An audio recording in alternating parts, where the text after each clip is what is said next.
Bonjour à tous et bienvenue pour cette vidéo. Aujourd'hui, je propose de continuer la partie pointage. Cette fois-ci, on va s'occuper de la partie des régules. Alors pour faire ça, ça va se passer côté agenda et comme vous pouvez voir côté agenda, il y a eu quelques petites modifications. Alors déjà, on peut voir que le dessus de l'agenda a été légèrement modifié. En réalité, ce que j'ai fait, c'est tout simplement que j'ai transformé les boutons qu'on avait qui étaient basiques hein, en icônes, tout simplement. Les icônes et la liste des mois sont déplacés sur la gauche, tout simplement parce que à droite, il y a des boutons d'action qui vont arriver par la suite dans les prochaines vidéos. Et du coup, c'est pour ça que que j'ai préparé de la place, hein, tout simplement. Et en plus, j'ai modifié la partie de droite, là où il y avait un simple carré bleu qui était affiché. J'ai cette fois-ci affiché donc un composant complet. Bon, je l'ai affiché hors vidéo, tout simplement pour gagner un peu de temps, hein, parce que bon, concrètement, enfin, ça, vous savez faire, hein. C'est au final juste un conteneur. Alors, dans le conteneur, en fait, j'ai récupéré donc les bandeaux qu'on a préparés côté dev dans les précédentes vidéos. J'ai affiché un simple bouton basique, hein, directement en inséré bouton, et puis je me suis pas pris la tête plus que ça, avec donc badger dessus, qui déclenchera une action qu'on mettra en place ensemble. En dessous de ça, donc j'ai laissé un tout petit peu de place parce qu'il y a là encore, il y aura d'autres actions qui vont se rajouter plus tard dans d'autres vidéos et donc c'est pour ça. Mais peut-être que la place sera trop light et peut-être qu'on va devoir implémenter, une galerie pour dire d'afficher, toutes les options dedans donc et avoir un scroll au final, hein, c'est possible. D'ailleurs, c'est même fort possible que ce soit comme ça par la suite, mais pour l'instant, c'est pas mis en place. En dessous de ça, j'ai mis un petit récap de la journée pour avoir donc l'heure d'entrée et l'heure de sortie qui sera affichée. Évidemment, ça fera partie des choses qui vont devoir être conditionnées. Typiquement, bah, si vous n'avez pas d'heure d'entrée, on pourra ne pas l'afficher ou si vous voulez le laisser afficher, on pourra le laisser afficher, il y a pas de problème là-dessus. Et en dessous de ça, j'ai affiché donc la partie demande, tout simplement pour dans le cas où vous avez demandé à avoir une régule sur un pointage et ben, admettons que c'est pour une régule au niveau de l'entrée. L'entrée ne pourra pas être affichée comme étant validée, donc affichée dans la partie, récap, journée due, mais elle sera affichée dans la partie des demandes qui sera en dessous tant que ça n'aura pas été validé par le manager, au minimum. Et donc, en pratique, ce bandeau-là ne sera pas affiché en permanence. Il sera affiché uniquement quand vous aurez sélectionné une journée sur l'agenda. Par défaut, vous n'êtes pas sans savoir qu'au niveau d'une galerie, lorsque vous arrivez sur une page, il y a toujours la première ligne de la galerie qui est mise en sélection par défaut. Et donc ça, c'est quelque chose que j'ai contourné dans la partie on visible. Vous voyez, donc j'ai créé une variable en update context pour qu'elle ne soit liée qu'à cette page-là, où donc j'ai créé une variable qui s'appelle selected date que j'ai mis en blanc, tout simplement. Et donc, avec cette valeur-ci, en fait, je m'en suis servi dans la galerie pour afficher une petite bordure, en fait, tout simplement. Vous voyez, si je clique par exemple sur le dimanche 1er, vous voyez, j'ai un petit rectangle. Pareil, si je m'en vais sur le 5, le 11, vous voyez, il y a toujours quelque chose qui s'affiche comme ça. Par contre, je l'ai conditionné pour dire que on ne puisse pas l'avoir si je clique sur le mois précédent, vous voyez. Si je clique dessus, ben, il ne se passe rien, tout simplement. Alors pour faire ça, donc dans un premier temps, dans le onVisible de la page, j'ai donc créé la variable selectedDate. Et maintenant, quand on regarde dans la partie galerie de la page, en fait, ce qui se passe, c'est qu'on peut voir ici qu'il y a un autre rectangle qui est apparu, c'est le rectangle bordure red. Alors ce rectangle-là, donc n'y était pas à l'origine. Avant, on avait juste le rectangle jour hors mois pour avoir le côté gris. Mais le côté donc rectangle bordure red, lui, ce qu'il a, en fait, c'est tout simplement une bordure de couleur rouge. La couleur, de fond du cadre, en réalité, étant transparent. Et vous pouvez voir ici, en fait, hein, il est sur 0 l'opacité, tout simplement. Et par contre, à côté de ça, il y a la bordure qui est conditionnée. Donc la bordure, en fait, ce qui se passe, tout simplement, c'est il y a un if pour dire que si la variable selectedDate.date du jour, puisqu'au final, ben, cette, variable contient l'objet, de la galerie, hein, l'objet complet, donc le thisItem et donc derrière, on va retrouver toutes les propriétés et donc si, la date du jour est égale à thisItem, donc en cours de lecture, enfin l'objet qui est en cours de lecture dans la galerie, point, date du jour, alors à ce moment-là, on affiche 2, donc l'épaisseur devient, donc 2, si pas, l'épaisseur devient égale à 0. Et donc c'est grâce à ça que ça a été mis en place. Mais par contre, il y a toujours le côté de dire comment j'ai fait pour ne pas avoir de sélection lorsque je clique sur un jour qui n'est pas dans le mois en cours de lecture. Alors pour faire ça, donc ça se passe côté onSelect. Et au niveau du onSelect, si on déplie le panneau, on peut voir simplement que déjà de 1, j'ai créé donc une variable updateContext sexyDate où je lui donne la valeur thisItem. Et ça, je l'ai entouré d'un if, tout simplement pour dire que si le thisItem et du mois en cours est égal à true, donc si la date en cours sur laquelle j'ai cliqué fait partie du mois en cours de lecture, alors je mets à jour ma variable. Si pas, je la mets pas à jour. Et donc c'est grâce à ça que je peux ne pas avoir de valeur sectionnée lorsque je clique sur un jour qui n'est pas dans le mois. Donc ça c'est une chose. Derrière ça, maintenant, donc on aura la partie badgeage qui va arriver juste après au niveau des régules. Mais si maintenant on regarde ce que ça donne la partie de demande. Donc ça, je l'ai fait par exemple au niveau du 8. Donc le 8.6, quand je clique dessus, vous pouvez voir que j'ai fait 2 demandes de régule. J'ai fait une pour l'entrée et une pour la sortie. Bon, ça, ce sera un truc où ce serait peut-être intéressant d'avoir, vous savez, des petites couleurs sur le entrée, sur le sortie, histoire de dire que ce soit un peu plus flashy, ou même au niveau des heures, hein, pourquoi pas. Mais bref, c'est voilà, celle-là, c'est juste affiché. Après, c'est du custom, hein, mais voilà. Et donc, le composant s'affichera comme ça. Derrière, évidemment, j'ai préparé les autres composants. Il n'y a plus qu'à câbler en réalité, hein. Au niveau des autres composants, donc dans un premier temps, histoire de dire, lorsqu'on va cliquer sur un badgeage, en fait, on va vouloir donc réaliser une régule. Ici, on va devoir afficher donc un petit float juste au-dessus comme ça de notre composant, enfin de notre page pour dire de ne pas faire de clic malheureux. Et puis en même temps, ça rend un peu mieux, on va dire. Et à côté de ça, on a le composant formulaire qui vient s'additionner juste au-dessus. Et donc le formulaire, il est là. Bon, encore une fois, hein, ça c'est des choses que j'ai préparées en avance parce que bon, des formulaires, on en a vu tellement ensemble que je suis sûr et certain que là vous êtes rodés comme pas permis, hein. Alors au niveau du formulaire, donc au final, ce sont des champs qu'on retrouvait dans la table RH historique. Encore qu'il y a eu quelques champs qui ont été rajoutés. D'ailleurs, je peux vous le montrer là tout de suite, puisque au final, en fait, ce sont des champs qui sont juste après commentaire. Et j'ai rajouté donc l'heure de pointage, le sens de pointage, le commentaire agent. On voit pas le agent, mais je vous le dis, c'est commentaire agent, le champ. La date, malgré que bon, la date, il y a toujours le créé par qui contient la même valeur, évidemment. Mais on va dire que pour un côté un peu plus lisible, je préférais rajouter une colonne là-dessus. Ensuite, il y a le type de demande et le motif. Alors tout ça, donc toutes ces valeurs-là, ce sont des choses qu'on va retrouver dans le formulaire.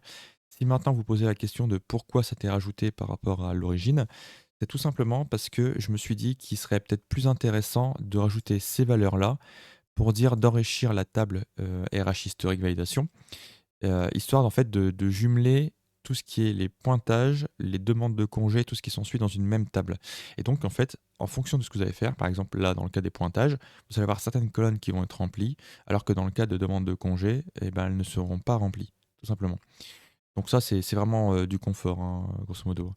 Et évidemment, il y a une colonne donc type de demande, là en l'occurrence pointage qui a été rajouté, c'était tout simplement pour appliquer des filtres plus efficaces par la suite, ni plus ni moins. D'ailleurs, cette colonne a été rajoutée en chaîne de caractères et pas en choix ou autre. Tout simplement, c'est pour faire face à la délégation qu'on verra bien plus tard. Et donc, vous voyez, donc, ces champs sont dans le formulaire ici. Bon, il n'y a rien de mis pour l'instant en termes d'enregistrement de données, mais ça, on va s'en occuper juste après. Donc là, le but du jeu, c'est déjà de récupérer l'affichage de tous ces trucs-là et ensuite eh ben, d'enregistrer les données, quoi. Alors, pour commencer, ce qu'on va faire, c'est qu'on va se rendre dans la partie onVisible de la page. On va lui ajouter une nouvelle variable en updateContext et on va dire que ça sera pour déclencher donc un nouveau badgeage et on va l'appeler par exemple new pointage ou demande pointage, un peu comme vous avez envie, hein, pour le coup. Et donc ça, on va le mettre par défaut sur false. Bon, évidemment, il y a l'histoire des points-virgules et de développement. J'avoue que ça m'arrive souvent de me planter entre le set et l'update contexte. Mais bon, bref. Donc ça, cette variable, la new pointage, on va la récupérer. Et en fait, ce qu'on va faire, c'est qu'on va la mettre dans la partie visible du fond qui floute en fait la page et du formulaire. Donc là, ici, on va cliquer sur le visible, on remplace, Pareil pour le formulaire. C'est pour ça que c'est aussi intéressant d'avoir mis le formulaire, dans un conteneur parce que du coup, ça permet de tout faire en une seule fois. Bon, après, il y a toujours l'histoire des groupes, mais le conteneur est quand même, plus efficace. Donc ça, c'est fait. Maintenant, ce qu'on pourrait faire, c'est récupérer donc toute la variable et la mettre dans le bouton. Alors dans le bouton, sur le onSelect, on met donc la déclaration, update context du nouveau pointage, sauf que cette fois-ci, on va mettre un true. Donc là, quand on regarde en testant, hop, on affiche directement tout.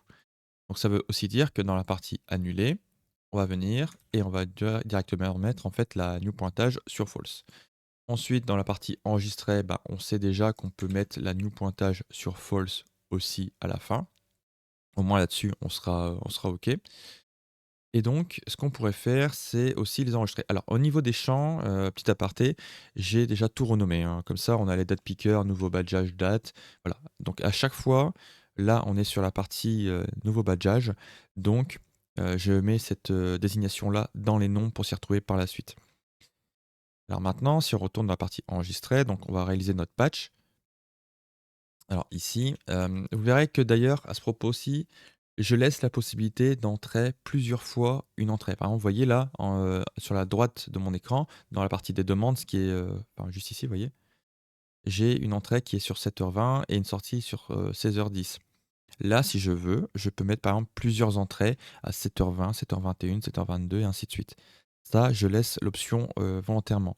C'est parce qu'après, il y aura aussi un côté où on va pouvoir supprimer des valeurs là-dedans, au cas où vous êtes trompé, par exemple. Et c'est pour ça que je laisse ouvert le côté où on peut faire du multi là-dedans, mais aussi où vous allez pouvoir supprimer la chose, hein. D'ailleurs, au niveau de la suppression de la chose, dans un premier temps, on va être sur une suppression simple, mais par contre, une fois qu'on va commencer à arriver sur la partie profil manager, à ce moment-là, cette suppression va être conditionnée. En fait, vous aurez toujours la possibilité de la faire en suppression directe, sauf s'il y a eu une intervention du manager, où à ce moment-là, en fait, vous allez devoir faire une demande de suppression. Ça restera le même bouton, sauf que du coup, ben, soit il fera la suppression, soit il fera une demande au manager de supprimer cette valeur-là. Mais bon, ça sera plus tard. Alors ici, donc si on ouvre, on va faire donc un patch. Alors au niveau du patch, comme dit, c'était donc dans la table RH historique pointage. Donc là-dessus, on va taper directement sur la table. Donc c'est pas la historique, si pardon, c'est la historique validation. C'est bien ça. Ensuite, on va faire donc un default. On reprend limite le nom en haut, hein, plutôt que de le réécrire. Et ensuite, on va donc déclarer nos propriétés en dessous. Je me demande si je vais pas faire une erreur au niveau de l'écriture. Ouais, j'ai dû faire une bourde.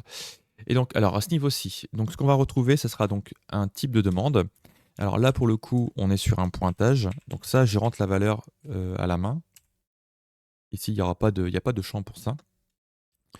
On va avoir ensuite la date. Alors la date, pour le coup, ça va être le date picker du nouveau badgeage date. Donc point selected date pour récupérer notre valeur. Ensuite, on va retrouver donc l'heure de pointage. Alors l'heure de pointage, pour l'instant, je vais la laisser de côté. On revient dessus juste après. Ensuite, on va avoir donc le sens de pointage. Alors pour le coup, le sens de pointage, on a un drop-down qui a été mis en place pour ça. Donc le drop-down, je vais récupérer la valeur ici. Ce sera plus simple. Lui c'est pareil, hein, c'est un selected.value. Ensuite, on va avoir donc le motif. Pourquoi en fait vous faites une demande de régule, pourquoi le pointage n'a pas été fait, hein, tout simplement. Ici c'est pareil, hein, on va être sur la même chose. Sauf que là, on sera donc sur un motif pour en selected date, enfin selected.value, pardon. Et une fois que ça c'est fait, on laisse aussi la possibilité de rajouter un petit commentaire. Donc pour ça, on va taper sur commentaire agent. Là, ce sera un text input. Nouveau batchage commentaire, point texte. Alors, au niveau de l'heure de pointage, avant de remplir la valeur ici, on va regarder déjà comment c'est foutu. Alors, vous voyez qu'il y a deux listes en réalité. Au niveau des listes, vous avez deux façons de gérer la chose. en fonction de ce que vous voulez faire, et surtout comment vous voulez mettre la chose en place. Vous voyez, par exemple, si on prend au niveau des heures, donc on a une version basique ici. Donc c'est-à-dire que vous déclarez un tableau et vous rentrez les heures à la main. Ce qui vous permet d'avoir, les chiffres, que vraiment vous avez envie. Si vous avez la flemme, de faire ça, il existe une alternative. Par contre, l'alternative a quand même un petit défaut. Et vous voyez, c'est ce que j'ai mis en place à côté. Ici, on part du principe qu'on a, toutes les minutes, on a la possibilité de rentrer en fait une valeur. Vous voyez ce qu'on a ici. Et donc pour faire ça, en réalité, derrière, j'ai pas un tableau comme ce que j'ai montré juste avant, j'ai une séquence. Une séquence où je vais boucler dessus 59 fois. Au final, 59 minutes, logique. Et donc c'est ce qui va me donner la liste que j'ai ici. L'inconvénient, c'est que j'aurais aimé avoir 0,1, 0,2, 0,3 et ça, j'ai pas. Donc vous voyez, au final, je me retrouve avec ce genre de valeur. Ça veut dire que la valeur qui est là, en fait, on va devoir la modifier. Mais bon, ça, c'est pas bien grave. Donc pour faire ça, on va devoir prendre nos deux valeurs qu'on a ici. Donc je récupère le nom. Je m'en vais ensuite dans l'heure de pointage. Donc, l'heure de pointage, en réalité, donc c'est le drop-down nouveau badgeage heure.selected.value. Et à côté de ça, on va retrouver les minutes. Donc on va additionner ça. Et ensuite, donc là comme ça, on a les minutes, .selected.value. Donc en faisant ça, en réalité, ce qu'on fait, c'est qu'on vient concaténer les deux. Donc on a mis les heures et les minutes. Par contre, là, ça veut dire que, admettons, j'ai fait un badgeage, je dis une bêtise, aller à 10h, à 10h00, admettons. Et ben, ça veut dire que là, en valeur, dans heure de pointage, j'ai 1000. J'ai mes 10 heures et 00 qui affichent à côté. Donc ça, c'est pas bon. Tout simplement parce qu'en fait, il n'y a pas de séparateur entre les deux. Limite, ce qu'on pourrait faire, c'est qu'on pourrait ajouter en fait un texte comme ça entre les deux, où on met donc les doubles points comme ça, et à ce moment-là, effectivement, j'ai la valeur qui est correcte. Mais il y a aussi une alternative à ça. Alors, l'alternative, ce serait tout simplement de faire un concatenate, donc qui va prendre en réalité trois paramètres. Enfin, on pourrait lui en donner un peu plus que ça, mais là, au minimum, dans notre cas, ce sera trois paramètres. En fait, le premier paramètre, c'est donc nos heures, en fait, simplement, comme ce qu'on a là. Plutôt que d'avoir l'esperluette là au bout, on va rajouter donc un point virgule. Et pareil pour la deuxième esperluette, on va mettre un autre point virgule. Et voilà. Et donc au final, avec le concatenate, on en revient exactement à ce que j'avais fait avant à la main. Ça donne la même chose. La différence qu'il y a, c'est que là, avec concatenate, en fait, vous pouvez chaîner des informations derrière encore, hein. Vous pouvez y aller sans problème, quoi. Bon, après, à la main, on aurait pu le faire aussi, mais on va dire que c'est peut-être un peu plus propre. Alors, c'est à vous de voir un peu comme vous avez envie de faire. Mais par contre, on a aussi un souci à ce niveau-ci, puisque pour rappel, on a la possibilité d'avoir un seul chiffre ici. Et donc, ce qu'on pourrait faire, c'est simplement un if pour dire que donc, si je vais limite descendre la fin du concatenate en dessous pour dire d'éviter de l'oublier ça. Donc ici, on va dire que au niveau du if, si les minutes, enfin la valeur des minutes est plus petit que 10, alors à ce moment-là, ça va être 0, la valeur finale qu'on va voir ici, esperluette, et notre drop-down. Si pas, ça sera juste notre drop-down. Voilà, ce sera juste ça. Et donc, comme ça, on a récupéré donc notre valeur à deux chiffres. Là, je termine mon if. Et comme ça, au niveau de l'heure de pointage, on est tout bon. Il nous resterait une petite chose aussi à faire, tant qu'à faire, ça serait simplement de faire des resets. Alors, au niveau des resets, on peut déjà les préparer comme ça. Ici, on va prendre le premier champ. Donc, on le met directement en dessous. Limite, je fais un petit sur la ligne, vous savez, c'est pour simplement être un peu plus rapide au niveau du copier-coller, hein. Donc là, on prend tous les champs un par un. Donc les minutes, c'est fait. Le sens. Et voilà. Et comme ça, on a notre reset qui est mis en place. Évidemment, pour que les resets fonctionnent ici, j'ai dû, juste avant ça, aller dans la partie des propriétés avancées de chacun des inputs pour mettre justement le reset sur true, hein. Vous voyez le reset qui est ici, hein. Donc ça, c'est ce que vous allez retrouver sur chaque champ. Vous allez voir que ça a été basculé sur true, hein, tout simplement. Donc ça, c'est OK. Donc là, maintenant, si on s'amuse à tester, ça veut dire que donc si je clique sur annuler, je ferme tout. Donc si je clique sur badger, je réouvre tout. Là, maintenant, si je sélectionne une date, d'ailleurs, vous voyez, au niveau des dates, c'est vrai que j'en ai pas parlé avant, mais au niveau de la date qu'il y a ici, il y a aussi sur la partie default, vous voyez, on a le selected date, point date du jour, puisque au final, le panneau ne sera visible que lorsqu'il y aura une valeur là-dedans. On l'a pas encore mis en place, mais ça va venir. Donc voilà. Donc là, c'est pour ça. Donc là, je suis sur le 8.6. Si maintenant je me déplace par exemple sur le 1, vous voyez, ça a directement basculé sur le 1.6. Alors, on va se mettre limite sur une entrée. On va dire que je suis arrivé ce jour-là, admettons, à 10h, à 10h15. Le motif, c'est parce que bah, j'avais zappé chef, hein, tout simplement. Et le commentaire, ça sera salut. Voilà. Et dès que je fais valider, on est OK. Vous voyez, directement, ça s'est mis à jour. Donc, au niveau des demandes, j'ai bien donc, ma demande qui est mise en place ici. Je la vois pas, enfin, directement dans le calendrier, mais ça, c'est quelque chose qui sera à afficher par la suite. Alors maintenant, ce qu'on va faire, c'est qu'on va afficher déjà nos pointages valides au niveau de la partie agenda. Comme vous pouvez voir, donc là, je suis retourné en mai. En mai, sur la journée du 21, j'ai une heure d'entrée et une heure de sortie qui sont déjà valides, hein, ce qu'on peut voir à droite. Et donc là, je vais vouloir les afficher. Je vais venir me placer donc sur la première case de l'agenda. Je vais rajouter une étiquette que je vais placer, moi, qui va directement me bugger.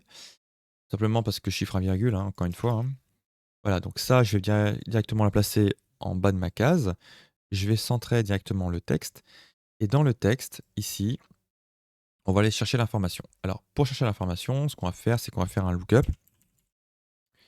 On va venir taper sur la table RH pointage. Comme ça. Et on va dire que la colonne date doit être égale à thisItem, point de date du jour. Et si c'est ça, on va ressortir par exemple l'heure d'arrivée, admettons. Voilà, comme ça, on a notre valeur d'affiché. Maintenant, ce qu'on va faire, c'est qu'on va copier-coller donc le lookup. On va ajouter deux esperluettes. Entre les deux esperluettes, on va ajouter deux doubles cotes. Et entre les doubles cotes, on va ajouter espace, moins espace. Après, ça, c'est comme vous voulez, hein. Si vous voulez mettre autre chose à la place, faites-vous plaisir. Juste après la deuxième esperluette, on remet donc le lookup. Sauf que là, on n'est plus sur l'heure d'arrivée, mais on sera à l'heure de départ. Voilà. Et donc comme ça, on a nos deux valeurs d'afficher. Et d'ailleurs, vous pouvez voir que c'est un minimum plus visuel quand même, hein. Si on retourne directement sur juin, on peut voir que du coup, il n'y a rien du tout. Et même si on se met sur le 8, les demandes ne sont pour l'instant toujours pas affichées, hein, pour rappel. Alors maintenant que ça c'est fait, on va regarder pour cacher le bandeau qu'il y a sur la droite avec les actions et les récaps de la journée. Parce que pour rappel, ce truc-là n'est pas censé être affiché si on n'a pas un 2 jours de sélectionner, hein. Donc, on va cliquer sur le conteneur complet. Au niveau du conteneur, on va aller dans la partie visible et on va dire ici que si if isBlank de selected date, donc si ce truc-là est vide, alors à ce moment-là, on va dire que ça sera false et si pas, ça va être true. Comme ça, vous voyez que directement, on va conditionner la chose.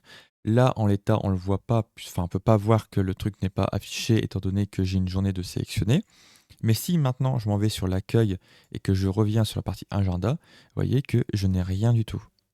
Alors, à savoir aussi que ça, c'est aussi l'une des raisons qui va faire que plus tard, on va faire un peu de responsive là-dessus pour dire de remettre tout ça en place, hein.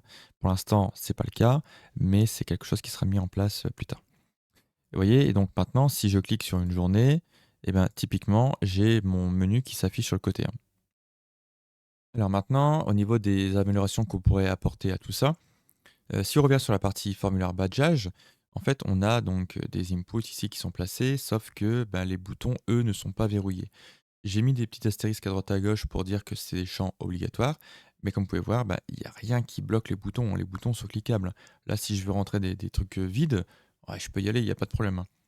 Donc ça, on va bien le bloquer. Si on prend par exemple le commentaire, donc je copie-colle le commentaire, je m'en vais sur le bouton enregistrer, puisqu'au final, on n'a pas besoin de bloquer le bouton annuler, et d'ailleurs, il ne faut surtout pas le faire. Au niveau du mode d'affichage, sur le bouton enregistrer toujours, ici je vais déplier le panneau et je viens mettre un if tout en haut. Alors on va dire que if isBlank du commentaire, donc du text input commentaire, point texte. Donc si ce truc-là est vide, alors ce qu'on va faire, c'est qu'on va faire un display mode, disable pour le coup. Et si pas, on va le mettre en display mode edit. En fait, la valeur par défaut hein, qui était là quand on est arrivé. Et donc en faisant ça, vous pouvez voir que bah, directement, ça s'est grisé. Si je mets un truc dans le commentaire, bah, vous voyez, ça se dégrise directement. Et donc, si on s'occupe de la suite, ici, en fait, au niveau des deux, hein, motif et sens, en réalité, on a l'impression qu'il n'y a pas de valeur, mais il y a une valeur. Enfin, vous pouvez voir que ici, j'ai une valeur vide, une entrée et une sortie. Ici, c'est la même chose. Donc, en fait, ici, on ne peut pas regarder avec le isBlank. Ce qu'il va falloir faire, c'est modifier ça pour dire que, alors, quand on arrive dans la partie if, on va mettre donc deux esperluettes ici et on va dire que donc le drop-down nouveau badgeage sens.selected.value est égal à double code vide. À ce moment-là, on met en disable. Et donc ça, on va faire la même chose avec la partie motif qui est ici. Donc pareil, on déplie. On va rajouter donc notre dropdown.selected.value est égal à double chaîne vide et on rajoute deux esperluettes à la fin. Vous voyez, donc ça, comme ça, c'est OK. Alors, au niveau de l'heure, pour le coup, j'ai mis une esperluette, mais honnêtement, c'est un peu une connerie, je pense, hein, pour le coup. Enfin, ça va être compliqué de vraiment, à moins d'avoir, vous savez, un tableau de service où vous dites que bah, ça sera compris entre telle heure et telle heure les entrées et les sorties. Sinon, ça va être un peu compliqué de mettre ça en place. Dans le cas de l'application là, il y a pas, c'est pas prévu pour l'instant, mais il y a fort à parier que ça arrive par la suite. Donc pour l'instant, ça, l'heure, je vais laisser en libre hein, pour le coup. Au niveau des dates qu'il y a là, bah, en fait, ici, c'est pareil. Parce que la date, même si enfin, il y aura toujours une valeur. Donc là, pour le coup, ben, ça sert à rien de mettre quelque chose. Quoi qu'il arrive, on aura toujours une valeur. Donc ça, c'est fait. Et donc, vous voyez, donc, bah, là, dès qu'on va mettre des choses, ça va rentrer. Là, le commentaire a été tapé, le bouton s'est dégrisé. Ça devrait pas être le cas, hein. Normalement, vous voyez, il y a les 2 là-haut, donc c'est pas correct cette histoire-là. Et au final, c'est pas correct simplement parce que j'ai inversé 2 choses ici. Alors en fait, ce ne sont pas des esperluettes, mais c'est un ou logique qui est à mettre en place ici, hein, tout simplement. Donc pour info, c'est, Alt GR6, hein, pour mettre, ce symbole. Et donc en faisant ça, bah, on peut voir que directement, c'est grisé. Si je rajoute maintenant une entrée avec un motif, oups, j'ai zappé chef, et ben ça se déverrouille. Et donc là-dessus, on est OK. Ça, on peut annuler et on est tout bon.